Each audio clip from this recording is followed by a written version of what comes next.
கதறல் சத்தம்லாம் எப்படி இருக்கு? அரசியல்னா என்னங்க? ஒவ்வொரு குடும்பமும் நல்லா வாழணும்னு நினைக்கிறது அரசியலா? இல்ல ஒரே ஒரு குடும்பம் மட்டும் தமிழ்நாட்டை சுரண்டி நல்லா வாழணும்னு நினைக்கிறது அரசியலா? நீங்களே சொல்லுங்க, எது அரசியல்? எல்லாருக்கும் நல்லது நடக்கிறது தானே அரசியல். அதுதான் நம்ம அரசியலும்.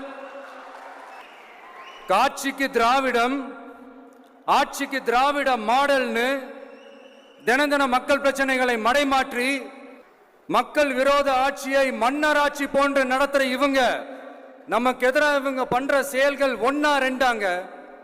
மாநாட்டில் ஆரம்பிச்சதுங்க. மாநாட்டில் ஆரம்பிச்சு அதுக்கப்புறமா நான் கலந்துக்கிட்ட அந்த புத்தக வெளியீட்டு விழா, நான் பறந்துரு போன அன்னைக்கு நம்மளுடைய 2ஆம் ஆண்டு துவக்க விழா அன்னைக்கெல்லாம் சிட்டிக்குள்ள எந்த ஹாலும் எந்த கல்யாண மண்டபம் கொடுத்துடக்கூடாதுன்னு அங்க போய் மகாபலிபுரத்தில் போய் அந்த ஃபங்க்ஷனை பண்றோம். ஏன் இன்னைக்கு பொதுக்குழு வரைக்கும் எங்கெல்லாம் எப்படி